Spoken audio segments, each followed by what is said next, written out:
Iblis juga hadir dalam perang. Iblis pakai berperang Beliau berwujud seperti wujud Suraqah ibnu Malik. Suraqah ibnu Malik yang ketika itu belum Islam, akhirnya Islam, tapi ketika itu belum Islam. Suraqah ibnu Malik. Kemudian ketika perperangan sengit,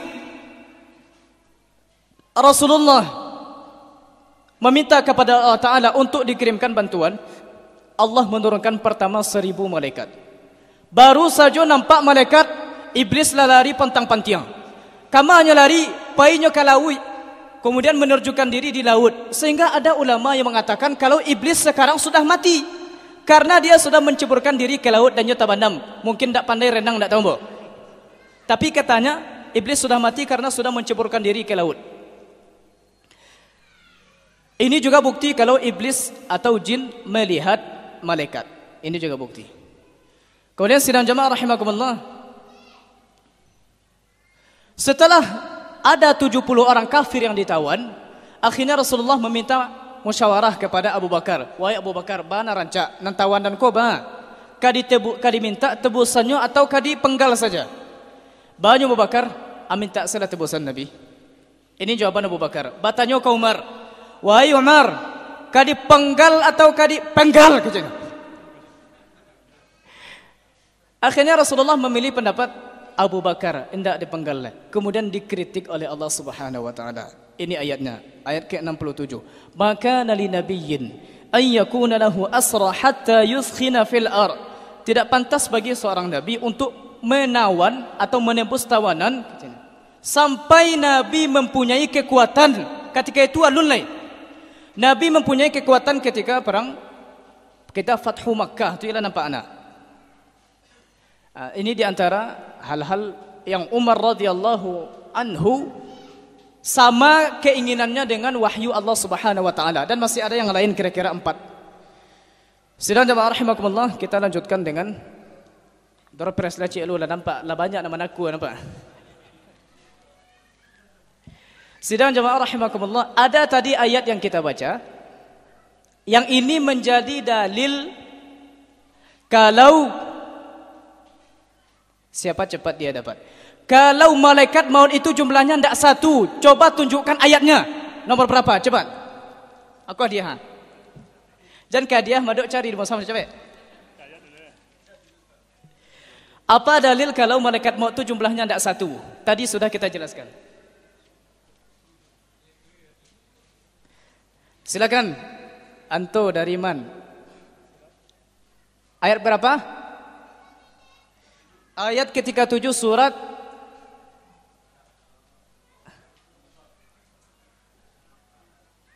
apa? Coba sebutkan bunyinya.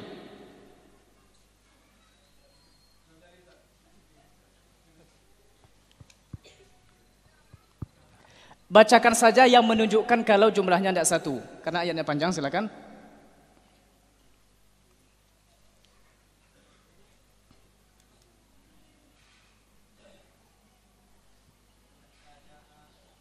Ya, terus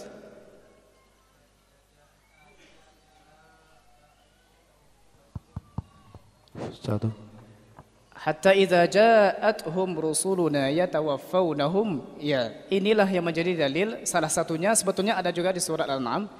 Kalau malaikat maut itu jumlahnya tidak 1. Ya, jawabannya benar dan silakan diambil.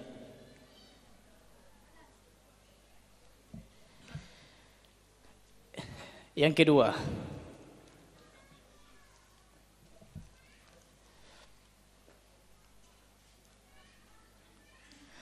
tadi kita pernah membaca ayat yang tapi tidak sempat kita jelaskan, tapi kalau tahu silakan. Ada 2 kalimat saja di dalam Al-Quran yang ta mati disambut oleh dal. Ta mati disambut oleh dal.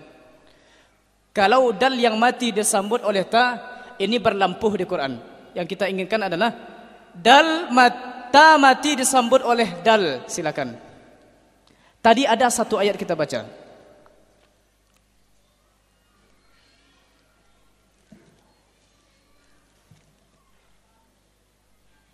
Yang menyerah silakan tunjuk tangan. Ada tadi ta disambut oleh dal dan hanya 2 saja di Quran. Insyaallah hari ini akan kita baca kedua-duanya.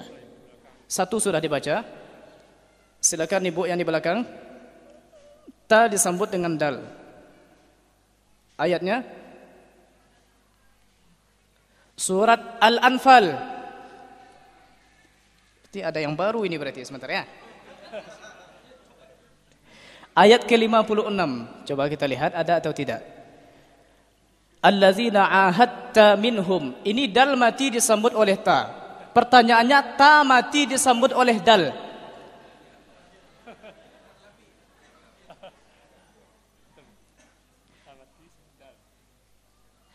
Terserah panitia kalau menjawab terserah.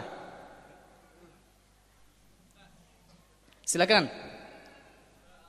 Surat Al-A'raf. Betul. Terus ayat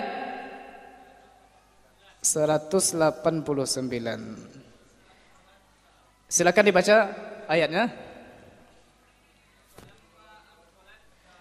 Falamma asqalat da'awa Allah rabbahuma. Silakan dilihat di layar.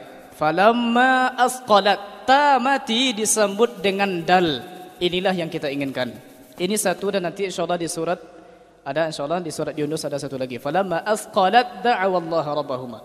Cara membacanya tidak falamma asqalat, tidak.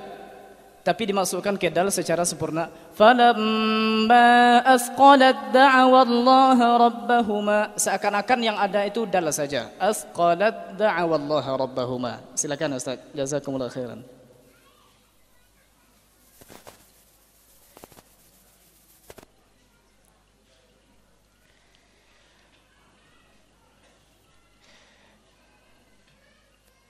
InsyaAllah nanti akan kita lanjutkan. Ibu-ibu yang belum dapat hadiah jangan kecewa, InsyaAllah nanti ada lagi.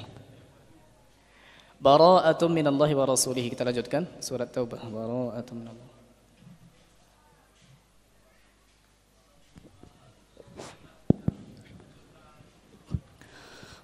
Bara'atum minallahi wa rasulihi ila alladhina 'ahadtum minal musyrikin fasihu fil ardi 4 ashhurin wa'lamu annakum ghairu mu'jizillah أنكم غير معجز الله وأن الله مخزي الكافرين وأذان من الله ورسوله إلى الناس يوم الحج الأكبر أن الله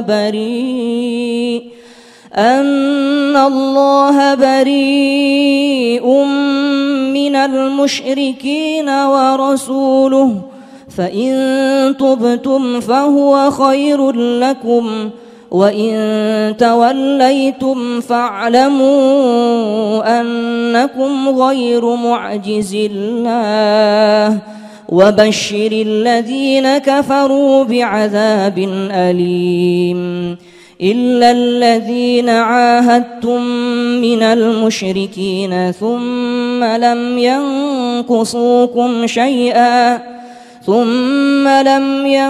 ينقصوكم شيئا ولم يظاهروا عليكم أحدا فأتموا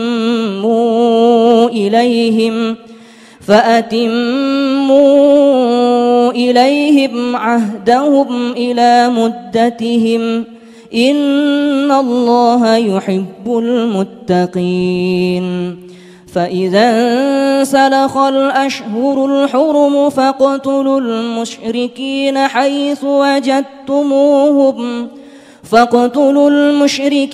حيث وجدتموهم وخذوهم واحصروهم واقعدوا لهم كل مرصد فإن تابوا وأقاموا الصلاة وآتوا الزكاة فإن تابوا وأقاموا الصلاة وآتوا الزكاة فخلوا سبيلهم إن الله غفور رحيم وإن أحد من المشركين استجارك فأجره حتى يسمع كلام الله ثم أبلغه مأمنه ذلك بأنهم قوم لا يعلمون كيف يكون للمشركين عهد عند الله وعند رسوله إلا الذين عاهدتم عند المسجد الحرام فما استقاموا لكم فاستقيموا لهم إن الله يحب المتقين كيف وإن يظهروا عليكم لا يرقبوا فيكم إلا ولا ذمة يرضونكم بأفواهكم وتأبى قلوبهم وأكثرهم فاسقون اشتروا بآيات الله ثمنا قليلا فصدوا عن سبيله إنهم ساء ما كانوا يعملون لا يرقبون في مؤمن إلا ولا ذمة وأولئك هم المعتدون فإن تابوا وأقاموا الصلاة وآتوا الزكاة فإخوانكم في الدين ونفصل الآيات لقوم يعلمون وإن نكثوا أيمانهم من بعد عهدهم وطعنوا في دينكم فقاتلوا أئمة الكفر إنهم لا أيمان لهم لعلهم ينتهون ألا تقاتلون قوما نكثوا أيمانهم وهموا بإخراج الرسول وهم بدؤوكم أول مرة أتخشونهم فالله أحق أن تخشوه إن كنتم مؤمنين قاتلوهم يعذبهم الله بأيديكم ويخزهم وينصركم عليهم ويشف صدور قوم مؤمنين ويذهب غيظ قلوبهم ويتوب الله على من يشاء والله عليم حكيم أم حسبتم أن تتركوا ولما يعلم الله الذين جاهدوا منكم ولم يتخذوا من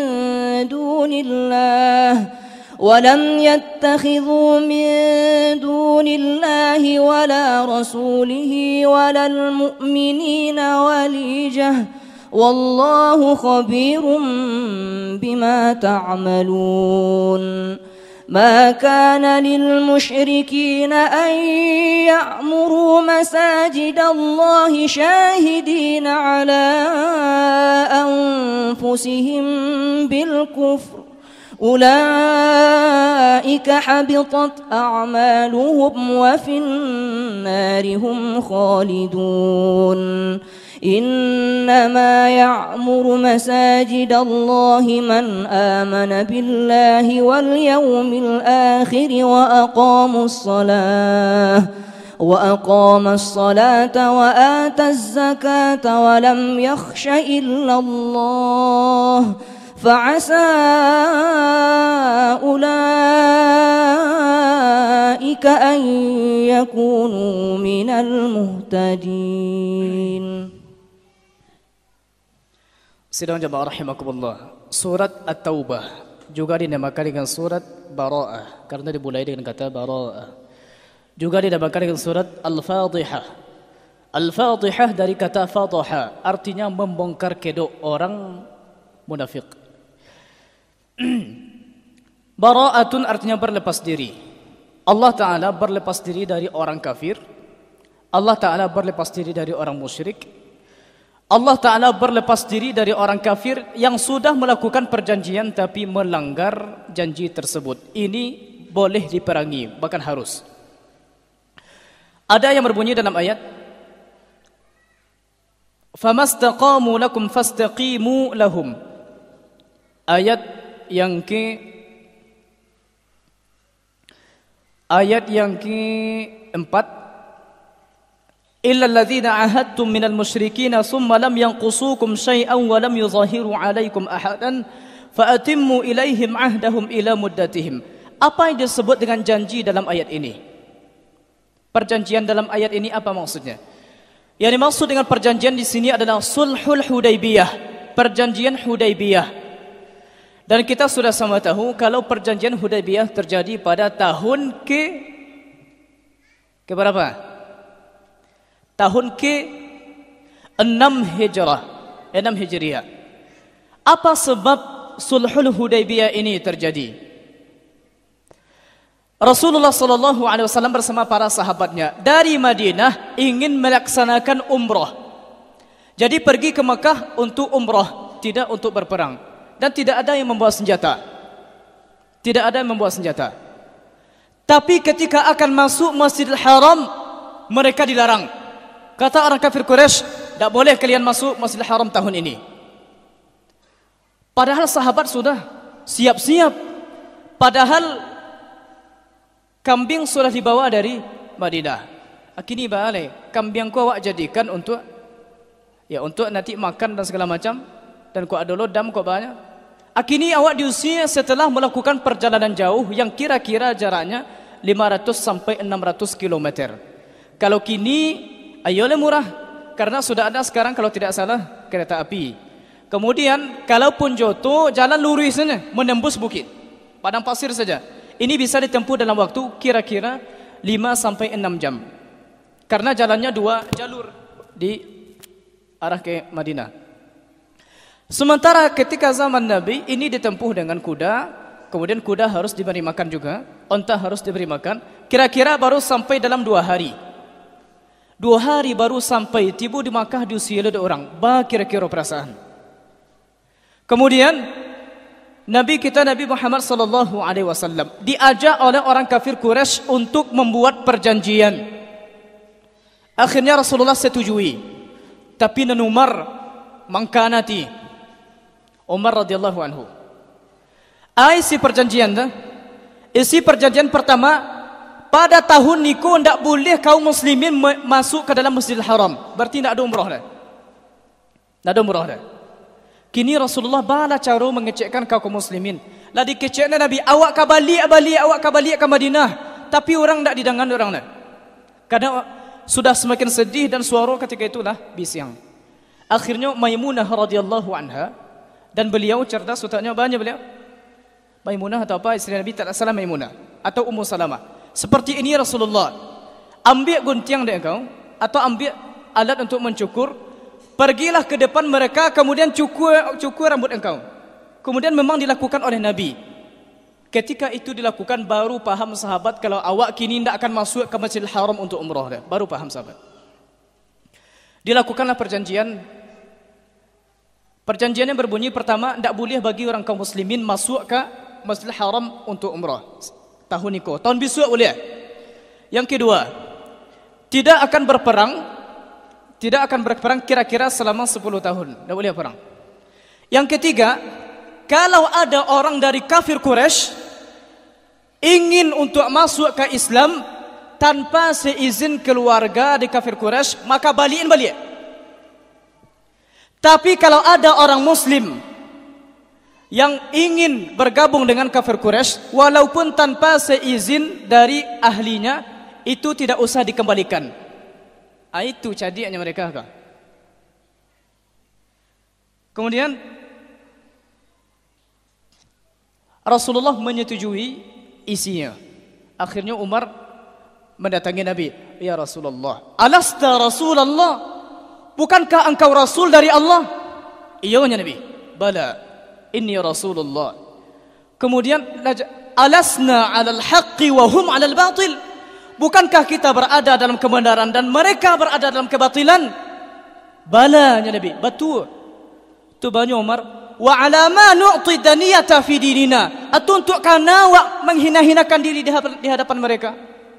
Tu banyak Nabi, "Ya Umar, inni Rasulullah wa lan yudayyi'ani." Wahai Umar, ambo adalah Rasulullah dan Allah tidak akan menyia-nyiakan ambo. Dan Umar alunnya puas nilai. Ditemuinya Abu Bakar, "Ya Abu Bakrin, awalaisa Rasulullah? Bukankah itu Rasul Allah?" "Betul," kata Abu Bakar. "Awalasna 'alal haqqi wa hum 'alal batil?" Kita kan berada di kebenaran dan mereka dalam kebatilan. "Betul." "Atau mengalau menghinakan diri ke mereka?" Banyak Abu Bakar, dan pernyataan itu harus hafal dan harus terapkan selalu. "Wahai Umar, beliau dia adalah Rasulullah. Ana dikeceknya Rasulullah dan ngajolah karena Allah tidak akan menyia-nyiakan kita. Ana dikeceknya Allah Ta'ala, ana dikeceknya Nabi, lakukan saja karena Allah tidak akan menyia-nyiakan kita." Akhirnya diadakan perjanjian. Ditulislah perjanjian, "Bismillahirrahmanirrahim. Min Muhammadin Rasulillah." Dari Muhammad Rasul Allah. Tu banyak orang kafir, ajan ditulis Rasulullah ni. Kami tidak setuju dah. Kalau saja kami setuju engkau Rasulullah, endakkah kami lawan engkau dah? Jangan ditulis min Muhammad Rasulillah, tapi tulis min Muhammad bin Abdillah, anak Abdillah. Akhirnya yang menulis adalah Ali. Banyak Rasulullah, "Ya Ali, apa hilan itu waliat?" "Indak adanya Ali." Kecik Nabi, "Cuba tunjukkan di mana tampaknya biar buat apa?" Akhirnya ditunjukkan dia Ali dan dia pergi dia Nabi sendiri. Ini bermurahnya hati Nabi SAW. Ini tahun ke berapa? Tahun ke-6. Alhamdulillah, pada tahun ke-8 orang kafir Quraisy tadi sudah dikalahkan di Mekah pada Fathu Mekah. Siapa yang ingin masuk Islam silakan di Mekah. Yang tidak keluar. Dan banyak yang keluar. Termasuk Hawazin keluar. Dan mereka lah yang menjadi penyebab nanti terjadinya perang Hunain. Akan kita baca insyaAllah ta'ala. Ayat kelima dikatakan, "Fa idzan salakhal ashhurul hurum." Kalau sudah habis bulan-bulan haram. Sekarang kita tanya, siapa di antara kita yang bisa menyebutkan bulan haram akan kita kasih hadiah? Silakan. Ada 4 bulan haram yang tidak boleh berperang pada bulan ini. Anak kau danglas deh, apa? Coba sebutkan bulan haram. Demo orang Ustaz. Silakan Ibu, sebutkan 4-4-nya. Zulqa'dah, Zulhijjah, Muharram, Rajab. Barafu alaik ahsanti, jazakillah khairan. Silakan Ibu. Bulan haram Zulqa'dah, Zulhijjah, Muharram, 3 berturik-turik Nabi. Salasun mutawaliyat, ada 3 yang berderet. Kemudian celai Rajab Mudhar, bulan Rajab. Kalau siapa cepat dia dapat. Bulan haji coba sebutkan. Silakan. Silakan. Silakan Pak. Syawal, Zulqa'dah, Zulhijjah. Ayat itu Pak, kau Pak. Zulhijjah ini memang salah satu bulan haji. Tapi kan dalam surah Al-Baqarah dikatakan Al-Hajju Ashhurum Ma'lumat. Ya Pak. Al-Hajju Ashhurum Ma'lumat. Haji itu ashhur. Ada beberapa bulan yang sudah diketahui. Kalimat ashhur ikut jamak. Tapi dalam bahasa Arab jamaknya jamak qillah, menunjukkan kalau bilangannya sedikit. Nya 3-nya. Syawal, Zulqa'dah, Zulhijjah 10 hari. Nah, kalau orang melakukan umrah ketika musim haji ini, berarti dia melakukan haji tamattu'. Berarti dia harus membayar dam.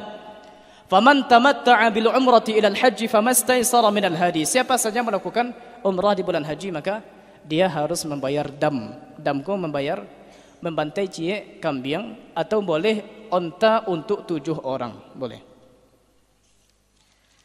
Kita lanjutkan. Semuanya sudah rindu dengan door prize nanti oleh. Aja'altum siqayatal hajji wa imaratal masjidil haram. Lanjut aja nanti.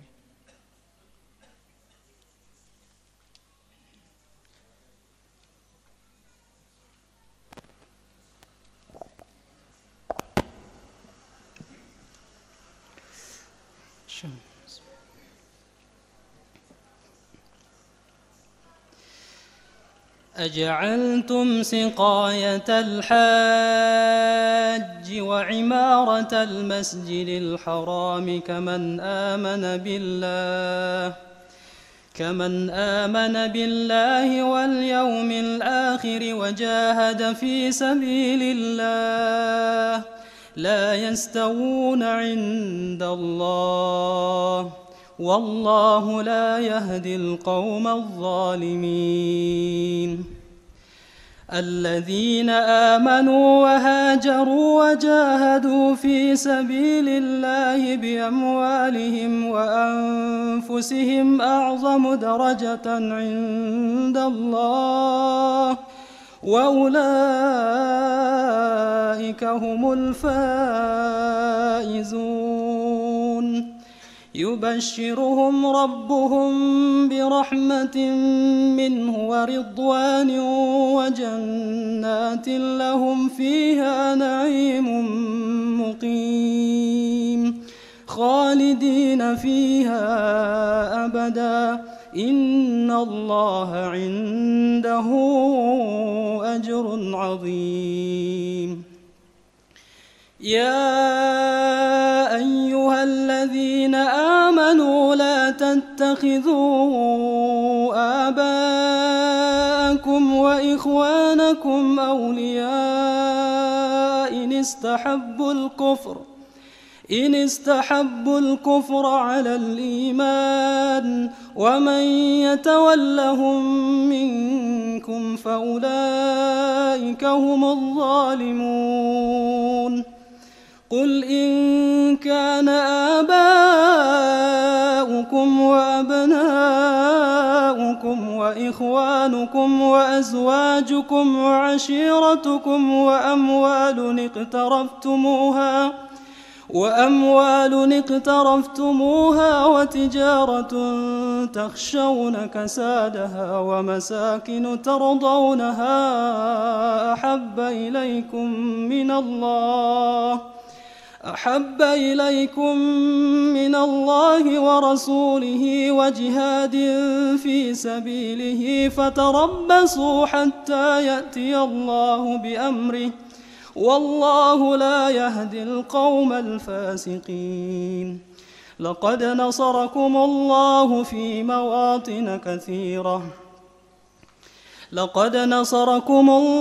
في مواطن كثيرة ويوم حنين إذ أعجبتكم كثرتكم فلم تغن عنكم شيئا وضاقت عليكم الأرض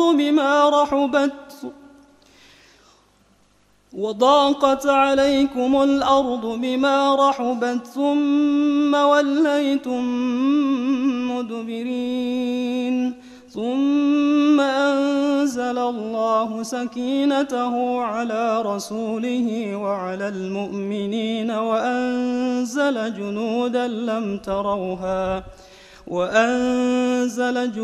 لم تروها وعذب الذين كفروا